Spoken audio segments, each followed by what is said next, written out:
You will then envy, covet women for strength, success, beauty, like random stuff like that. Things have gotten really dire, really tired right now, because when I was on the come up, guys, boys were not this jealous of girls. Now, yo, Hashem, I know, Hashem. I see it like in these Gen Zs, the boyfriends that my little sister has had. Jar, waiti, autinyana ya peep squeaky that you can tell utu ya monela. It's only a matter of time before it's over. I like, you can't, and then you talk to TikTok, or I was like, it was not like this when I was coming up, because there is something about these last days, about 2025, about 2024, about 2026, that's coming. There is something that makes them just look at women, the strength of ladies, the acquisitions of women,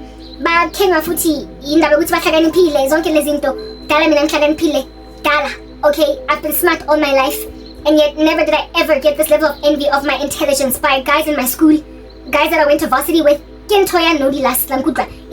a beast. It's got fur and peach fuzz, and it is bubbling foam, and it smells like a drug, like a junkie that has just overdosed. That is what's going on. And as a result of this covetousness, women are kept in a bunch, brittled in relationships by crazy boyfriends, etc. So mina ugmonologa of me. It's just like, it's the times. And why would men envy me? Why would men covet me? I would share, I would take in. It is an effeminate spirit that has, like I said, it's gotten inside men, that's made them pretty much be like girls competing with women. And it has been brought on board a lot of times by involvement in the occult, right? Where it is that men are made to experiment with same-sex relationships. Not only that, as a result of their beefing with women and the loggerheadedness that they're in right now with women, in all the misogyny that is being spurred up, right? There is a spiritual cancer. It is the culminating result of the curse on Adam. I already spoke that in my videos, where it is that he will try to rule Eve and evil by any means necessary, desire his love. And so the result will just be these logger-headed men withholding love from women trying to take over their authority, women being upset that men are not loving them and then taking it out on each other, and then the rise of lesbian, little gay, men being frustrated by women, feeling as if though because you won't give me love, I'm gonna go and find my own strength so I don't have to lean on you to provide. When then the women go out of their way to find their own provision, these men then feeling that a piece of them has been taken away, and they feel emasculated, and their reaction to emasculation is by clubbing with each other in their brawn, their strength physically, to essentially be low-key violent against women. They use their physical brawn against women, the brawn of which is manifest not only in, like I said, physical brawn, but in girth, material girth, money. They use money against us, material strength. They essentially sabotage our ability to make money, and then once they've sabotaged it, say, Wabokim Munnam, the only one that can provide for you, so now they are providing for you with an iron fist as opposed to lovingly like before. And this is in reaction to women's decision that since you won't love me, I'm gonna take care of me. The response is they beef each other up in their man caves, encouraging them like warriors against women. And the same thing happens in the camp of the women, where they're like encourage themselves against men. This then creates an exorbitant misogyny on this side, and then an exorbitant misandry in this side. When then they butt the living daylights out of heads with each other like rams in a cockpit at a stadium in an arena. Yeah, when they ram into each other like bulls in an arena, for the entertainment of human beings. The resultant decision on the part of all these gangsters in these cockpits is that if that don't mean I want love because I'm still human and I need it, I'm only ever going to get it from women as a woman, and I'm only ever going to get it from men as a man. So they all have these camps, and within these camps then graduates from I'm only going to trust women to I'm only going to sleep with women. It manufactures lesbianism or bisexualism. You get so mad at men, and men get so mad at women that they literally start kissing each other. They feeling that they can't find comfort in the opposite sex. They can't find companionship. And seeing as we're made for companionship, man, it is not good for man to be alone. God makes Eve for Adam. When Adam is alone, he must find a helper. Do you understand what I'm saying? Because it's not good for an individual to be alone. So if at all you need a helper, and that void is always going to be there as a human being, you're then going to search for it anywhere. And seeing as you can't now find it anymore in women as men, and seeing as you can't find it anymore in men as women, then they figure, let's just kiss each other. Therefore, the occult these days is just beefing up, popping like popcorn in a pan, a whole bunch of freaking like bisexuals or like gays, like people that are just queer. They're just experimenting with all different kinds of weird dysphorias. And this here insistence upon creating just an unacceptable masculinity in women and an unacceptable femininity in men, then produces on this side, which is what I'm talking about, effeminate men that thoroughly go out of their way to weaken women so they can display that they're strong. And in being so effeminate, therefore, when a woman walks in any kind of strength, like intellectual, like financial, they will envy her. This type something. Yeah. So when you're coveted by men, when you're envied by men like that, and it's just like an issue in the 21st century, where in 2025, and it's in increasing measure, honey, understand, we are going home. We are leaving, right? The world must end. The rapture is here. This is only going to wax worse. God does say that the last days are going to be like Sodom, and this is how Sodom gets manufactured. Men and women culminating in their curses, respectively, because they won't embrace the second Adam. And when then this curse reaches the nth degree of itself, sin, when it is fully grown, brings about what? Death. Death, right? Sodom, at the height of its insanity and its incendiary activity against God, did what? Died. It was finally burnt to a fine crisp, do you understand? Being pulverized thereafter, with the ashes being made a face mask, right? Activated charcoal after removing all of your toxins on the skin. You could use the soot of Sodom as activated charcoal all up in your skincare routine. After removing all different kinds of grime from within, that's what you get reduced to activated charcoal, because you are a carbon compound, a microorganism. Not macro, sorry, multicellular organism that is a human being. You just get reduced to char, to activated charcoal. That's what you end up as, because you culminated to the nth degree of yourself in that sodomic sin. Sin, when it is fully grown, brings about death. Look at this chick at YouTube. She is a half lesbian, well, let's just call it bisexual, whatever. She didn't start out that way, just like Latoya Machene. She was totally straight some time ago. Now, ogrom. Why? Because of her involvement in the occult. And she also despises men like no man's business. Yet she keeps sleeping with them enough to partake in an orgy with a whole bunch of them and then come out pregnant on the other side. The orgy of which happened in a satanic ritual. And because of the fact that she's got some medical issue, she does not want. And I won't say what that medical issue is, because we are sisters, we are in broad daylight in public. Because of her medical issue, we are Saba Oguti, if she terminates the pregnancy, it is not on moral grounds. I did make mention of this. She will never be able to have a baby again, not with any level of reasonableness, and so she is keeping the baby, because she keeps partaking in wild orgies in the occult, and they are unprotected.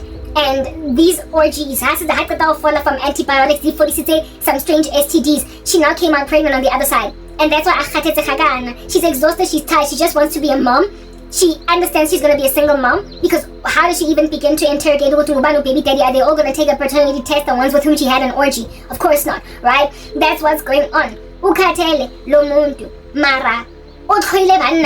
She hates men, and yet she keeps sleeping with them just the same way that men, misogynistic men who hate women, love to sleep with them, enjoy the pleasures of their bodies. Like I said, lovers of pleasure rather than lovers of God. When you love pleasure, you will enjoy using a person's body without actually loving them. You will want to grope and touch them and feel them up without having affections for them. Whereas that kind of interaction between people is supposed to be between those who love each other. To be that close with an individual, go read the Song of Solomon, is sacred in the sight of God. It is an intimate act of knowing another human being. And so there ought to be just a copious amount of love involved in all that groping and all that touching. And yet when you grope and touch with no love but rather exorbitant hatred, it is another ritual. It is another kind of passion. It is also a form of God worship. It is a form of worship, but it is not the one true God. It is Satan. All the beautiful gifts of God that he has given us, like intimacy, are enjoyed within the spaces within which God will have us enjoy them. And so they don't tarnish or break people's hearts, whereas the gifts of God, perverted by Satan, produce intimacy between people who are not married, and even then in settings of debauchery, like orgies. And then you come out on that side literally loathing, instead of being more passionate in adoration for the person with whom you just had sex. Like you just slept with somebody, you ought really deeply love them. If it's your husband, that's what would happen. It would draw you closer to him. But because you're sleeping with people either in an orgy or you're having sex for no other purpose but to do a satanic ritual, uzopuma on the other side, uzonda, the person with whom you're sleeping. It happened with Amnon and Tamar, where it is that Amnon raped his sister Tamar. He loved her like no man's business. He had a big fat crush on his half-sibling. And back in the day, you could marry your half sister, so he could have asked for a hand in marriage. Type of, well, still people are doing that today, where they're marrying each other to cousins and whatnot. Well, not in my life, not in my culture. Like, I don't want no cousin. But yeah, in the Indian community, there's plenty of cousins being married off to each other. There are still communities in this world that are, you know, 1 degree of separation is enough for them to be marryable. I can never get it, but let it happen. It happens in the Bible. For me, it's too close for comfort. For me, it's giving incest, but you know, it happened in the scripture. So Amnon was in a perfectly viable position to ask for his sister's hand in marriage. Even Sarah was Abraham's half sibling. Do you understand? Yeah. So he could have done the right thing. He could have gone via the right route. Amnon. Do you understand? And just sought his dad's face, David, for his dad's daughter, Tamar. And this would have been arranged, the whole marriage, and then there goes into the sunset, Amnon and Tamar in a marriage. Absalom would not therefore have been upset at David for not adequately dealing with Amnon, with Tamar and Amnon, because then his sister would have been legally taken by his half-brother. It would have been nothing at all. It would have been like, oh, okay, so you like my sister, whatever, you've married her and made an honest woman out of her. Instead, he robbed her of her virtue. He raped her. He therefore made her a ruined woman, because back in the day when you had sex before marriage, you were a ruined woman. All you can do now is be a prostitute in a brothel or a spinster for life, because ain't no man be out to marrying a woman that's not a virgin, right? Unless, of course, she was widowed. That's the only way in which a non-virgin can be taken over. Ruth was not a virgin because she was first married to her first husband, the first husband of which passed away, and then she got married to Boaz. There were like all these restrictions, right? And Amnon made out of Tamar a ruined woman who then had to be left to live a life of a spinster for the rest of her days. This severely angered Absalom, and that's why the sword in David's household, making like fiery darts, shoo, shoo, shoo, just kept on coming. But the fact that Amnon went into Tamar without permission, without the right way, without waiting, without patience, without long suffering, without asking for permission, without paying nilobola, without, yeah, that is what made him hate her. It is the very thing that made him hate her. Because if he had gone about it the right way with this big fat chunky crush that he had on his sister, he would have been awarded a wife. In arranged marriages back in the day, even though the woman has no feelings for you, the dude be taking her anyway, and the woman being content with it, and so he would have continued to love and dote over her, and who knows, over time she might have grown to love him. Yeah, it would have come out around on the other side. But when you take a matabla and hop over a fence and do a strange thing, right, making like a bandit, yeah, you're gonna loathe the person that you took stuff from, because you are out of God's will, and that hatred that was inside Amnon. It is written in God's word that Amnon, after raping Tamar, hated her more than he loved her at first. Yeah, well, when you have sex in spaces you are going to loathe your sex partners. You're going to hate them. And the hatred is going to be just a searing red, a seething red. It's going to be orange. It's going to be burning like amber. And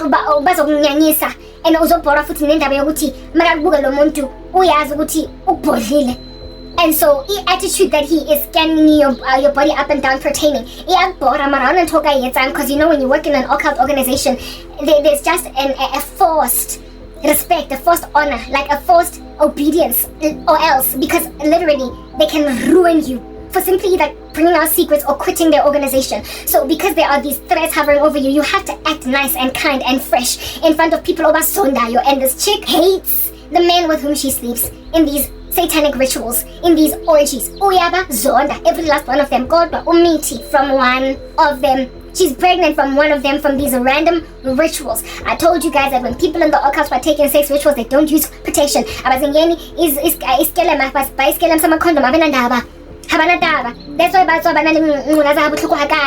they keep exchanging bodily fluids. I don't know why they don't believe in STDs. I literally have no clue. So the chick went and fell pregnant, and upon falling pregnant, because of the fact that she'll never be able to have a child again, or she wants to keep the kid, right? Like I said, it's not on a moral purpose. It's not because she's just righteous. South Africa allows for abortion. This chick would have, if at all she had a clean bill of health, aborted the baby. Now, this is the last time that she will ever be able to have a child. And how it is that Mina at 40, I am bereft. The yearning for motherhood is real and alive, and it's panging like a headache. It pounds like a headache. And the older you get, the more menacing is this headache. Do you understand what I'm saying? And this chick is like, I'm not gonna let myself lose this pregnancy because I'm gonna go to baby daddy Mubani, and even if I knew who the baby daddy is, because I hate them all. She hates them. She hates them with a purple passion. Do you understand? Every so often, and and in one instance, in one sitting, all in the interest of amassing for oneself wealth and doing strange things, right? They get taken over in a trance-like state in these satanic rituals with like incubus and succubus spirits until they can't think rationally, to a point where women that were relatively decent girls and men that were relatively decent guys allow themselves to partake in orgies, allow themselves, like people that would never have done that before, do it literally enchanted, like they are just taken by a trance, like a spiritual climate in this room with this satanic ritual happening. They just get so taken aback by a dizzy spell that they come out of there having had like a wild orgy and have severe regrets. Can't even look in the eye the people with whom they did this with, loathe them because it wasn't within God's confines, the sex that they had, and however still have to deal with them. That is the situation that this chick finds herself in, right? So because of Lento that she's involved in, the chicken was a YouTube, because of that, she hates men in total. Like, she looks at all of them and right? Which is the reason why she thought of herself as Mary Myrtle, or me as Mary Myrtle in Harry Potter. You know how I made that joke? That I had a dream of me and this chick in a bathtub, a bubble bath. Yeah, honey, I have not been taken over by the tsunami of a Satan-induced, trance-induced orgy in the occult until I hated the men I slept with. I don't hate men. I loathe the ones that are pursuing me because bangtela nkare ke pocket ya 1997 ne bana no ke bumshaka ba itwetsa hore they're gonna get me anyway. Ke tloile boloi hana ntwe ke tloile ngo phala boloi. It's serious and about tletse kankane. Witchcraft is full of force. Do you understand? And umuntu nje that is constantly being pinned down to do something they don't want. Awuzomthanda umuntu that does that to you. Awutorata motho go foster ngonkutlo. So I am isolated, I'm in solitude, bereft with sorrow over that loneliness, and it has been maintained. It was initially induced by a whole bunch of witches, and it was maintained by a whole bunch of witches, and they have put me in this situation so that I will finally do what they want me to do. Do you understand what I'm saying? And so as a result of being isolated, and everything with this isolation being maintained by them, anybody else. Therefore, largely when I am communicating a sentiment on my tongue, that have made sure therefore it can sound like it that are all over my grill, all up in my hair, like a head and shoulders.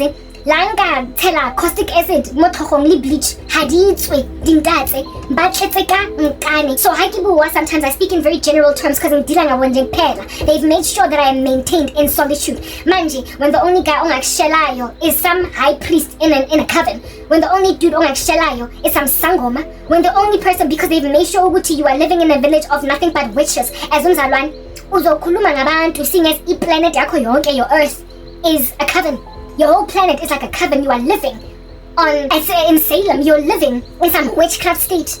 So every last premier police officer, every last nurse, doctor, every last teacher and evangelist, so false preacher, every last prophet is a satanic worshipper. They use Imam Lambo. They draw crowds to their churches using witchcraft. When you are living in that town as the only saint, Uzozonda, townsman, you will literally develop a misanthropic. And it's a misanthropic, view. You will become a misanthrope, You will become kind of misanthropic pertaining your civilization, your society. Because they have encircled you, beleaguered you with none other but themselves. They have encircled you with themselves. They've made that your earth, your planet, your world. That's what the occult has done. They have beleaguered me until they are the world in which I live. And so I am at odds with the world in which I live. I like to compare myself to Alice in Resident Evil. You come out of an Umbrella Corporation facility and all of Raccoon City is to the dregs. It is in the dumps. And anybody that can be walking, crawling, talking is a zombie. And so, you come out with a gun. You are at enmity with everyone here because they've made you live in a quarantine zone where everyone has been turned into a zombie. People have made sure that that's my life. So make no mistake, of Amatotalawa. They have isolated me in some quarantine zone. I'm always just unleashing hails of bullets into thin air because everywhere. Do you understand? Yeah. They've beleaguered me. They've closed my YouTube channel. They've made sure that I get no views, no subscribers, no nothing. I slid into the DMs of by some satanic high priest in Japan. Yes, Bryanston. That's the only one that's gonna talk to me.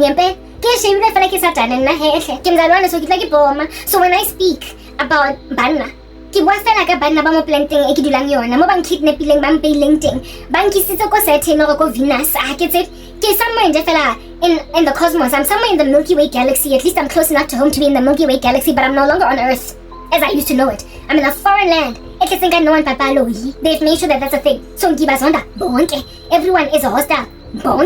Aguna muntu ngitwenza sense now no isinglothi everyone on my saying go feel like it is Satan wankutwa everyone, because they've made sure that no one watches me except them. They're my only audience, and they get given instructions when they are announcing go assembly where you can come and get food. Go that public school where they hand out dijo kota one per child. Oh, and now that chick, you are out here sending a notification go assembly go you let them know. The chick at YouTube, she let these men know that and I get any other choice but to let them know, because like I said, these cults, if you try to make yourself a hero, I know they will squash you underneath their tires. She is trapped. Mark of the beast, and now trapped. She's ensnared by the contracts she has made with these people. And I got a dream of her area now. Put it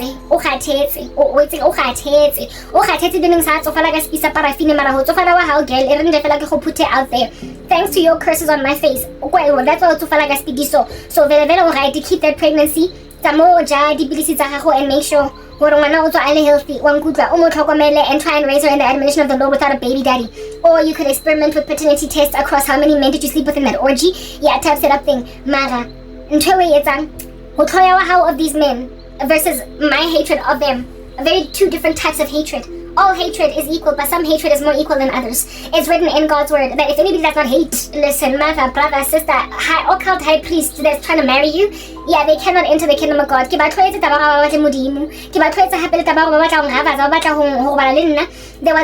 guys, I've got stories like right when I was in varsity, and I know I'm gonna get back to the and I'm also gonna get back to these things are gonna tie in together. Get that it's gonna happen, but when I was in varsity first year, one of my best friend actually some dude, right? She dated some guy, some crew of guys, and then she ended up dating one of these guys. All right. However, in the run up to her dating this one dude, right? At the time she was a virgin and she was not trying to sleep with anybody. I can say, like, when you're in the world and you're staying a virgin, I don't know what your motivation is, but she was still a virgin. And I remember me personally thinking, girl, wait again, I'm varsity and make first year, don't let yourself get taken over by the tsunami. Don't be naive. Precisely because these guys, these boys, these varsity dudes, precisely because you're a virgin, they are going to make you a mission, Langkudra. So do not just take the long, tall stories of some idiot on campus. And indeed, two dudes on campus were literally gunning, like they were gunning with like these guns blazing, releasing hails of bullets from their guns for her virginity. Yeah, they didn't get it. By the grace of God. Naivety, however. She did have a naivety, and I was scared that this was gonna give.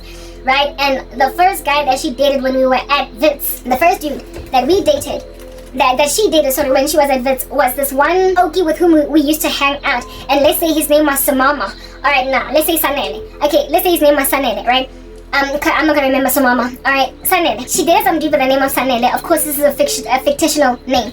She dated some dude by the name of Sanele. He was one of the guys with whom we were hanging out, like lunch or whatever, right? Break in between lectures. Yeah, she dated him. However, when she dated him, by the time she dated him, I remember thinking, how are you gonna date a guy that told you this? Oh, so he did this. Anyway, I remember this guy before my friend dated him. I get people in the world casually speak about sex and all their experiences, and this guy was talking about some experience of his, some tryst he had with some female, and he was talking about yo for the life of me. Once upon a time there was this one girl that I slept with, and the way that she moved underneath my body, And I remember asking him, so you walked away from a girl that drove you up the wall in the bedroom. Why didn't you just stay with her? Because clearly she was the satisfaction of the moment, of the millennium, of the decade. And he was like, I didn't have that strong feelings for her. That's why we didn't stay together. And at that stage, it just dawned on me, I'm a daughter, proper. You will be out here a performer, wankudra. Performer and he will still ditch you because I got my feelings. That's just the curse of Eve all up in your face right there. Do you understand? You will desire your husband. God, in trying to rule you with an iron fist, he will withhold from you affection. Partaking in intimate relations, a man coming to at least admit, a girl is really good in bed, yet, however, not staying with her. Being prepared to walk away from something that he may or may not ever experience ever again, just because in my feelings over there. So I guess you will go and train the woman that you decide to make a wife, or when you are with a wife, if she does not have the circus acts of some chick that's like an expert in the bedroom, you're just gonna replace that with a mistress? Is that how it works? Yeah, it is. It is how it works. My friend went on to date this guy despite him saying this to us. It's not like she was absent from that particular conversation. Yeah, she dated a guy that said that he left a girl. He didn't stay with a woman that performed circus acts with him in the bedroom. And I was like, looking at my girl on some, you don't even know how strong this guy's feelings are for you. And seeing as you're a virgin, you're not going to be able to perform ventriloquist tricks in the bedroom. How to buy circus act, swinging on a rope type setup thing, actually with the crowd being like, you're not gonna be that thing to this guy, you're new, you're novice, umuncha. Also ka uthini twake uyivishi I get about this guy. Please, don't stay with him. Don't. I saw for a couple of months and it ended. When it ended, I was like, woo, relief. And then she went and dated some other one rapper. I was like, Basop and the one that finally broke her virginity. No, we Basop. I don't ever hated and quitted. My only busy all over the streets of Johannesburg. That's why I couldn't.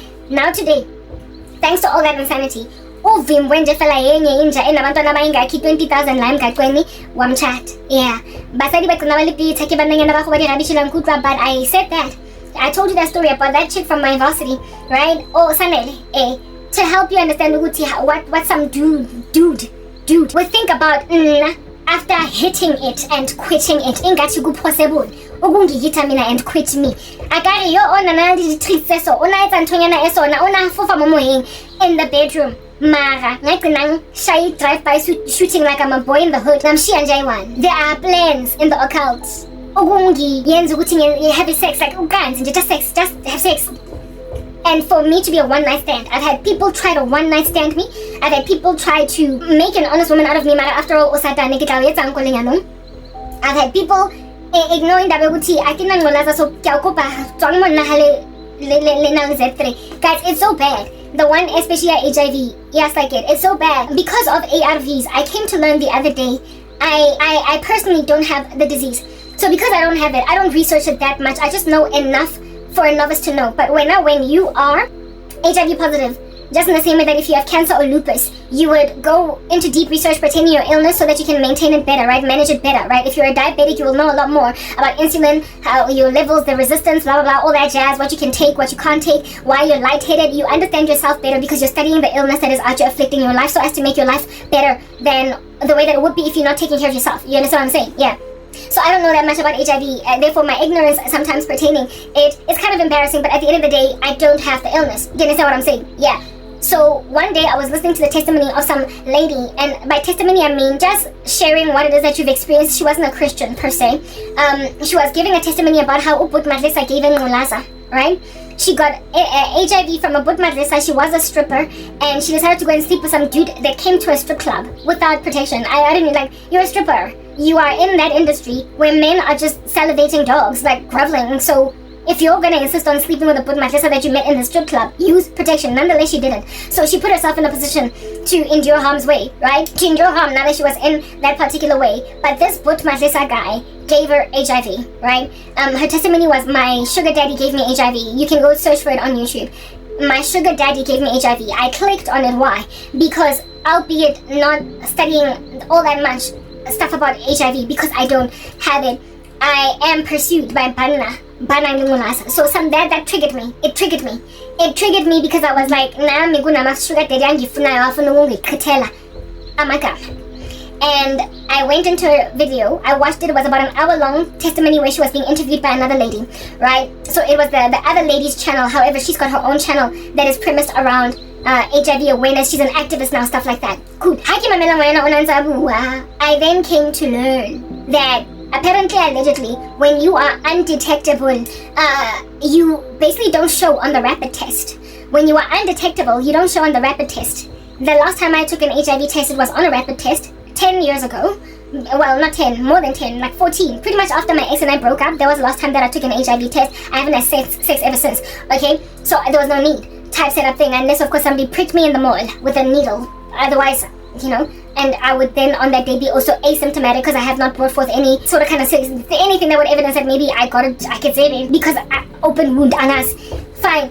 So, the last time I tested, I guess technology was 14 years regressed, like all that long ago. It was like eons, millennia ago.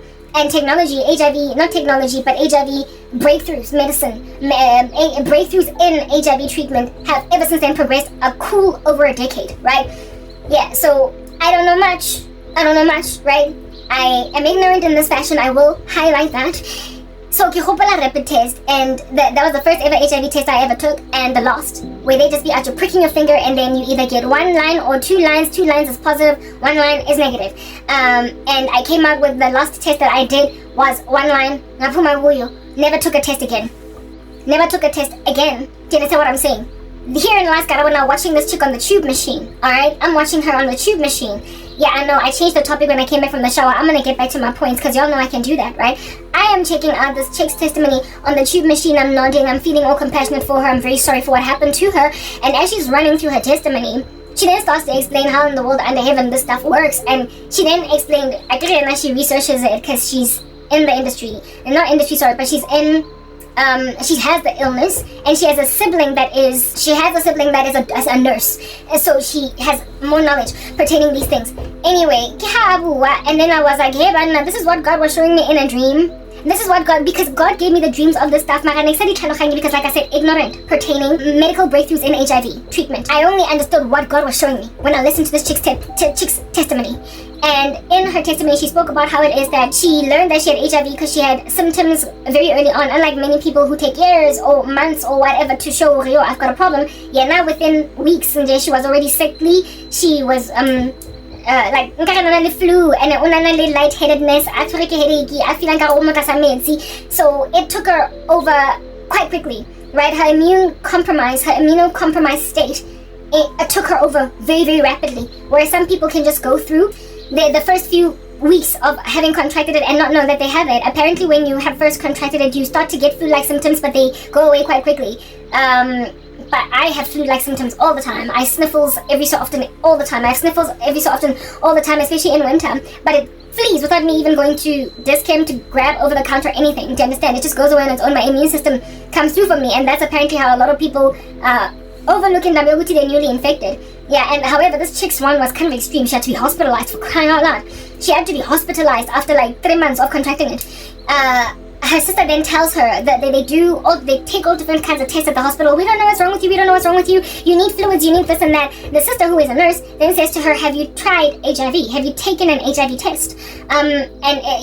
She became waba manzinje. Oh my goodness, wow. Could I really have HIV? Anyway, whatever. So because of her sister's speculation, probing into the matter, she goes and does an HIV test and comes to discover that she is positive. And as soon as she discovered she was positive, she was put on a protocol, she was given counseling, all that jazz. And within a matter of just mere apparent, like a month or two, she was already so healthy that she was what they call undetectable, right? And she has ever since then been undetectable. She is a young woman now that's like maybe 28.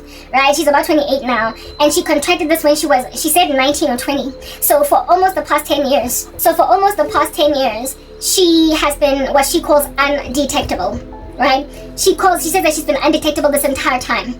And then when the host of this talk show asked her, what do you mean by undetectable? Please explain to us. It was very, very informative. There were little information boxes all over the show, like just putting descriptions of certain terminology that this chick is speaking. Very, very educational talk show.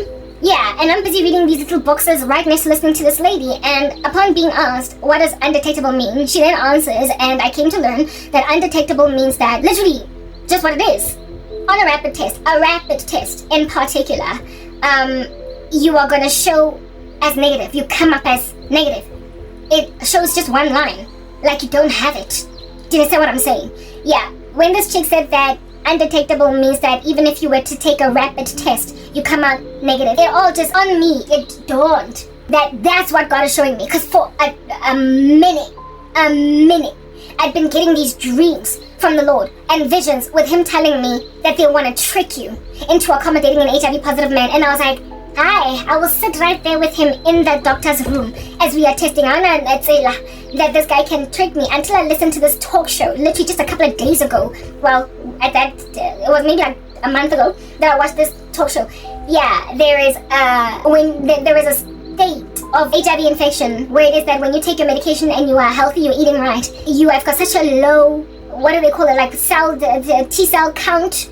You've got such a low viral load in you that it won't pop up on a rapid test. So essentially a rapid test these days is moot now, isn't it? It is moot because mankind, you know what, they are sinners. The human race is full of sin. Here it is that God judges the epidemic of the sexual revolution with this incurable disease. When then there are medical breakthroughs, because yet again the Lord has mercy on the earth so that you don't pass away within 3 to 5 years with full-blown AIDS from the infection. You then innovate new ways to sin with HIV. I mean, I'm not saying that HIV positive people should not seek out love or get married. I'm saying it is material information to disclose to someone that you're getting into a relationship with, and if you don't disclose it, on that day you are literally responsible for culpable homicide. You ought to be. You ought to be, do you understand? Because it is, if left untreated, a terminal illness. It is not the death sentence it used to be, but without medication you can die. Yeah, it's not like you have cancer and decide not to tell somebody. You can't transmit sexually cancer. So your omission to let somebody know that you have cancer on the day of first dating them, I don't think it qualifies as material information, unless of course you consider yourself afflicted by the fact that a person didn't tell you that they had cancer when you first started dating, and now you're all in love, and now you have to deal with basically nursing a person as they're passing away from stage 4 when they're like super like sick now, right? It's material information. Revealing your HIV status, whether or not you are detectable or non-detectable, is material in a romantic relationship. And the undetectability, the undetectable state of a person with HIV is not something that is maintained as a going concern. Over the years, you have to just keep going back to test. You have to go back to test. I then went on right ahead to wonder, if you're undetectable and therefore don't show on a rapid test, can you still transfer this illness to another person if you have unprotected sex? And lo and behold, the question was asked, and this chick then answered it. She was like, when you are undetectable, you can't even give the virus to another person. Okay, very well. So there are people actually sleeping with HIV positive people that nonetheless, even though they don't use protection, are not getting the disease transferred over. But herein lies the deal. Whether or not you can transfer it over to a person if you're undetectable, whether or not you're taking all different kinds of precautions, bottom line is this: it's material information. And if people who are HIV positive have to constantly keep on getting tested to see what their viral load is and to see if they're detectable, it means that at any given moment they can start to be detectable. Whether or not they're taking their ARVs, at any given moment, this thing can rear its ugly head again, and so therefore make it transmissible to the person with whom they're sleeping. That's why it's material, to let them know. And that's why you can't then just go into a hospital, doctor's room, and order a rapid test. Do you understand? And then be like, see baby, I'm negative. And then go on right ahead to have unprotected sex with a woman, thinking that my boyfriend and I are negative. And then next thing, the chick out your test positive, what happened? Now, what is it that causes people to test negative on a rapid test even though they are positive? It is these ARVs. But what do the ARVs do? They improve cell count. They improve, the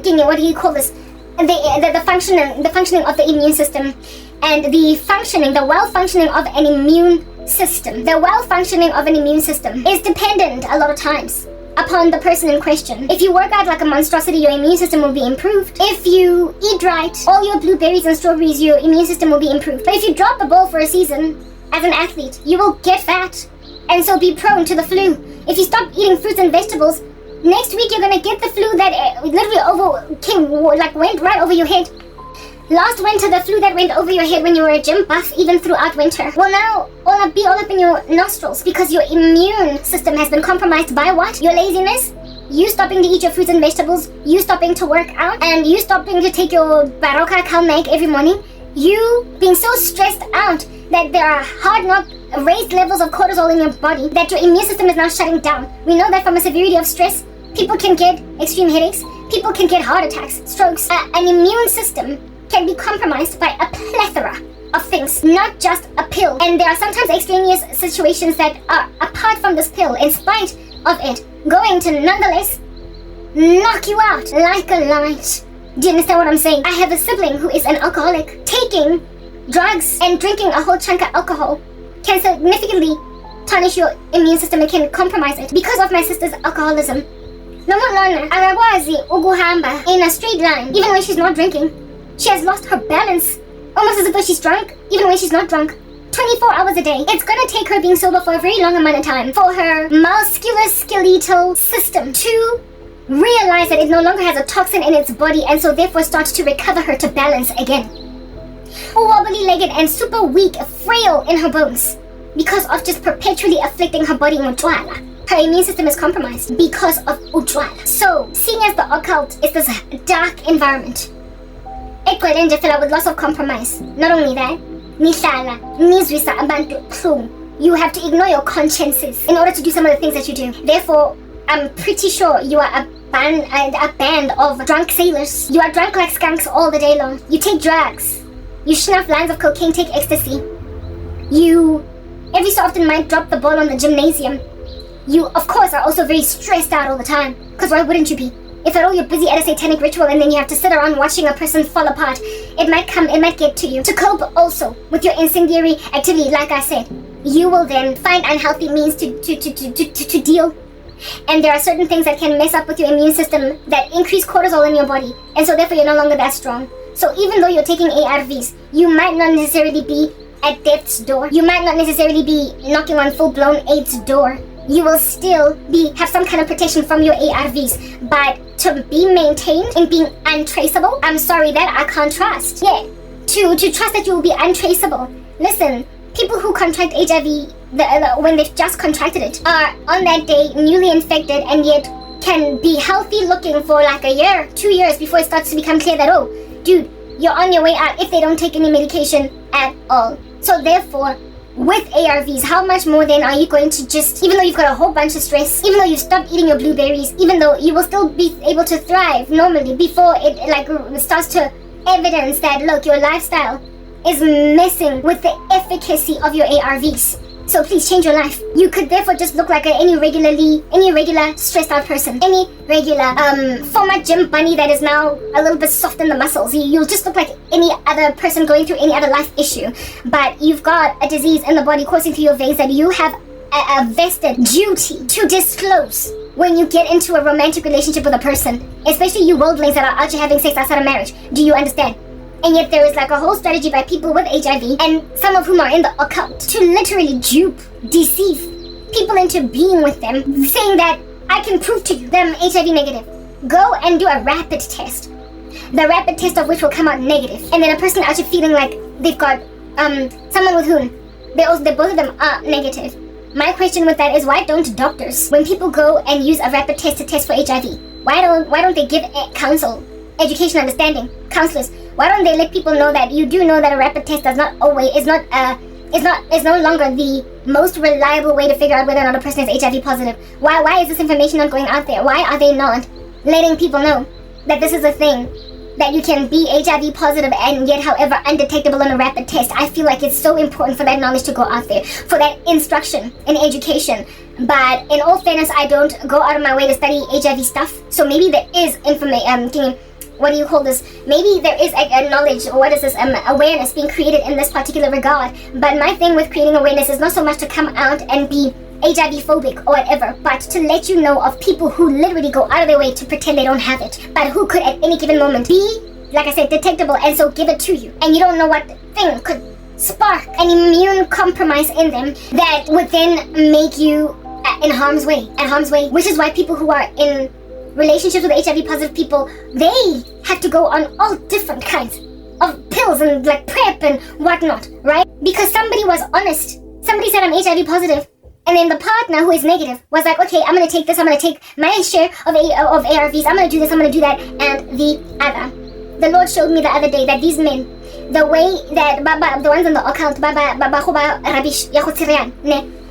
he showed me that when they first tested for HIV, the uppermost thoughts that ran in their minds were, what? So I'm not going to be a dad, or I'm not going to prosper to have more children.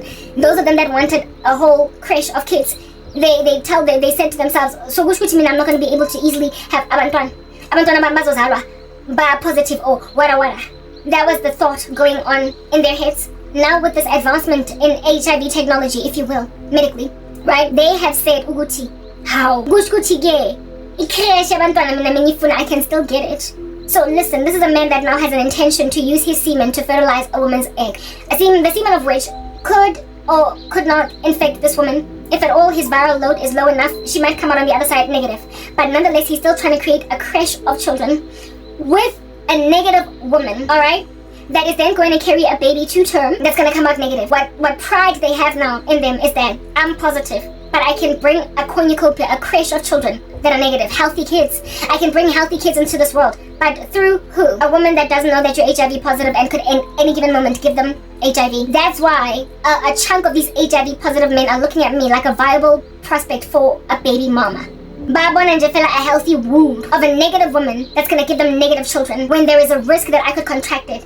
Where this man will, however, first do a test to prove to me that he's not negative, that he's not positive. And my thing is, okay, so if at all a rapid test is not reliable anymore to prove if a person is HIV positive, what then is? What is the test that in spite of a person being undetectable will nonetheless confirm that a person has HIV? It must exist. It must exist. And I'm here to counsel women and men alike to insist on it. I'm not going to go and Google it. I am not interested. Do you understand? I will only Google it when look, we're getting raptured. I don't even think that I'm going to be here, but should the Lord award me an opportunity for a husband, because I told you in my former video, this is a fork between Nineveh and Sodom. If it's Sodom, we're going home in the sky. If it's Nineveh, they will repent, and so I will still be able to go out in the future. I will insist, even though my husband claims to have been celibate for 5 years, I will insist on an HIV test. But now I know what to insist on.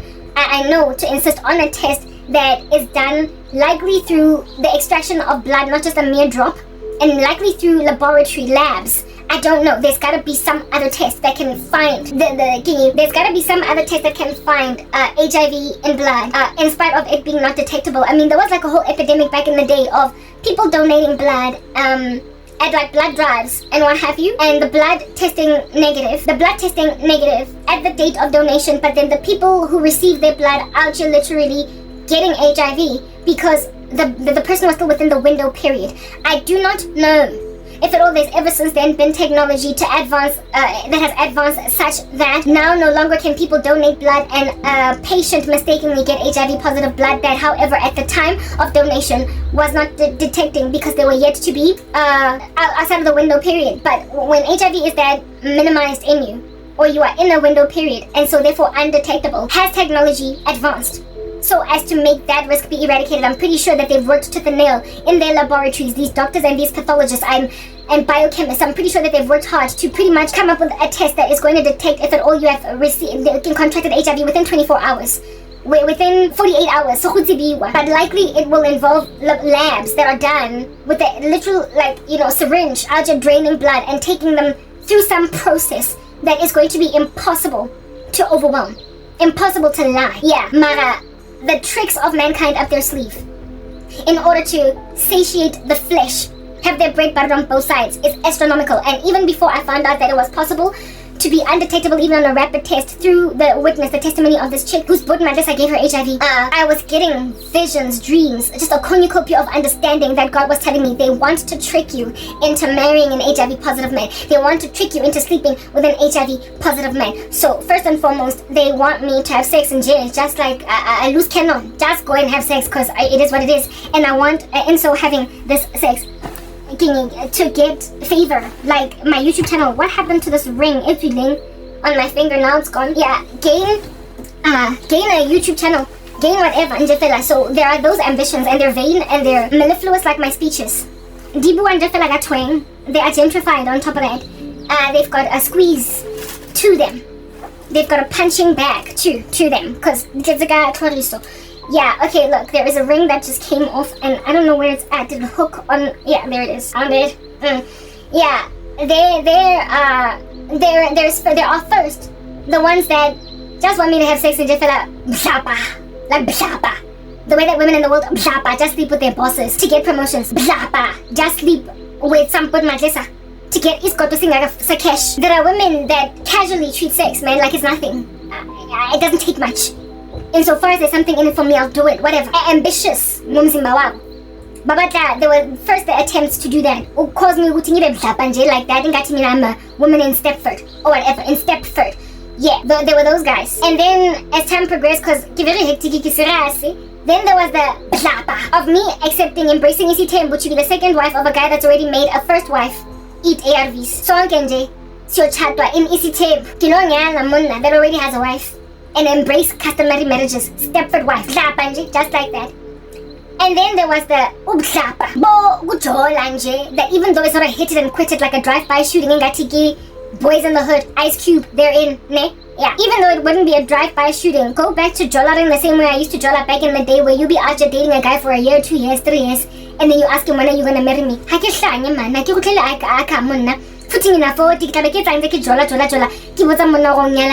Yeah. Of course, within that dollarization and then being sex. Yeah. The situation pretty much like the relationship I had with my ex. I've graduated, but I guess I'm not primary. It's that basic. Anyway, whatever. There's that podlapa. Rough. That's never even gonna marry me. And then, of course, the prerogative, the primary prerogative here being pregnancy. With the guy that I'm going to be jollaring rough for 3 years, being HIV positive, however, undetectable on a rapid test. And then there are those who are just exquisitely naive, like as in not only are they naive, but they've got just a violence of perversion in them. Those that want me as one night stand. And among the ones by one night stand was a man that the Lord showed me after Nambafazi. Every so often he says things like, yo, she was twirling around like a spinning top underneath me. And it drove me up the wall. But I didn't like her, so I moved on. And this guy will then be comparing notes with all of his other dalliances of the past as to how does Karabo rate on this sheet, on this Excel spreadsheet, in terms of performance in the bedroom versus mine. Hey, who among them here was the best circus lady? Who was the best acrobat? All up in my grill. Since they get over there on a top 10 list of some dudes. What do they call the body count? Yo, kabangacho. Tolo edi wako body count nyan swa nyan ya gore basadi ba tseba ho jive anje fel in the bedroom. And so that's why I'm ratile mara not enough for me to stay. Come on, Blom, because apparently there's more of us where they came from. Do you understand? Yeah, one dude that actually be looking at me like that. You know when ukudelelwa nje umuntu azongena nje nge-attitude uyabangena kathi uyajive azofuna ukuphuma nje ne-cherry ayiphikile up in the club, except the club that we're talking about here is a Christian woman in her ministry. Umzalwane that's been fighting on the rooftops for years, flailing a sword after cutting some heads off. Yeah. Mutho o ketseka kotsi wa lora o thola division happy wa rabela o la bina o mongpeng engwe e kotsi o mongpeng engwe ya go vuta wa nkutwa ya go vuta o tlo fitla wena o lo mo compare le your other acrobats in the circus. That's my tota ntelela. And so because letletse mona ka di cruise band tsa telela 1997 outfit, because they feel la netelela. Oh God, the Nyan Keeper, and he makes me then a servant of awareness as to what in the world is happening, the tricks up people's sleeves, the roofies that women are being slipped these days is not the actual Rufalin pill. It is in WT. They get taken over by Korobela that makes them think they like a guy when they don't. And then the same guys in order to put them in their bedrooms, because everybody's so worried about HIV these days. By Azuch, a lot of women are like, please do a test first. Now they're out here giving people fake negatives. With women on the other side, after dating a guy for 2 years, being like, saying positive manji. Jabu, then of which turns around and says, it could be any of us. It's not me. Pinky Watengi is faithful, she'd never cheat. But he is in the position, seeing as he first started out negative, to argue with her and say that you could have given it to me. You could have given it to me. I guess that's how they escape jail, right? That's how they escape a court case coming up against them for endangering a person's life. Yeah, that's what's happening. God Almighty, Uzo Kipa, amabhonga namacwaphe enu through umuntu onimzame ngama same tactics that you zama at other people, the same strategy that you used on other women. The Lord God Almighty will then show me what they tried to do on me. Prior to me even finding out about this situation, ngama-rapid tests, mengphupha ngayo. Because I was uninformed in this field before. So njengoma kunjena in this space, it is no wonder then abafazi bagcina bazonda kangaka amadoda, and maybe even vice versa. Ngiyazondanwa nje likhetsekatlhoriso ga le ratane. And so because batho ba kwatile gore ba na le HIV, ma ba testile in the beginning, everybody was negative. Seeing as nje kukwatwe kanjalo, wonke umuntu nje fela is like pouncing like a beast with fangs out here, grooving into some skin like a vampire. Seeing as that's what's going on,